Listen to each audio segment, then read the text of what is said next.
let's go ahead and work in Labyrinth. A lot of times it can be confusing to find the icons. So if you go to your top search bar, you can type in the name of your activity that you would like to do, and all the other icons will fade away. This search bar is not like a Google search bar or a Yahoo search bar. This search bar is only for the names of the activities. If a child is doing a research project on Jesse Jackson, nothing will show up. This is only the names of the activities within the XO. So all the other icons faded away, and I notice I hover over Labyrinth, and I can either go to a previous project that I did, or I can start a new one. Notice how it's really important to name your projects or your files. This one, Computer Parts Project, lets me know exactly what that file contains. Labyrinth activity is the default name that all activities will use. It'll use the name of the activity and then activity at the end. So if it's a write activity, it'll say write activity. If it's a Labyrinth activity, the default is Labyrinth activity. It's very confusing and frustrating for children to not name their work because they cannot find the files. So I'm going to start new. If I want to start fresh and new, I click on it. Now, the first thing you always want to do and explain to the kids for procedural reasons is to name the work. Again, I cannot express it enough. Please name the work. So we're going to go ahead and we're going to do a family project or family map, whatever you want to name it.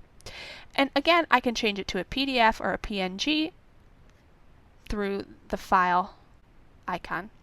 The edit icon, I can redo, undo, paste. I can zoom in, zoom out.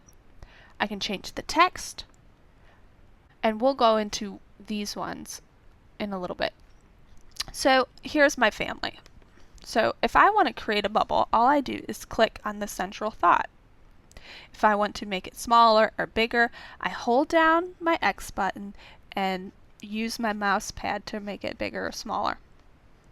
Very similar to a PC or Mac. So I'm in the center going to write my family. When I create more bubbles, I have to click on where I want to start. So I go over here and I have make another bubble. So maybe this is talking about me, Mrs. Thompson. Now I want to create another bubble. I want to say Mr. Thompson. I have to click back on the thought I want it to start from.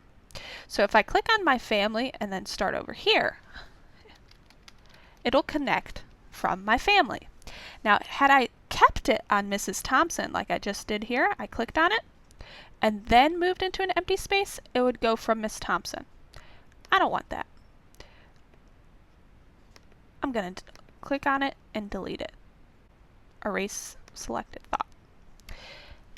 Alright, I'm going to go ahead and just put my son. I want it to start from my family and my daughter. And you can't forget the dogs, Daisy and Kella. So now I'm done. When I stop, I click the stop sign. And when I stop, it takes me straight back to home screen.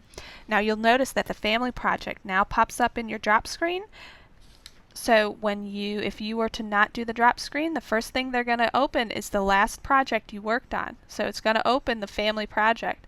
So if you want to start new or you want to work on something else in Labyrinth, you have to hover over the icon.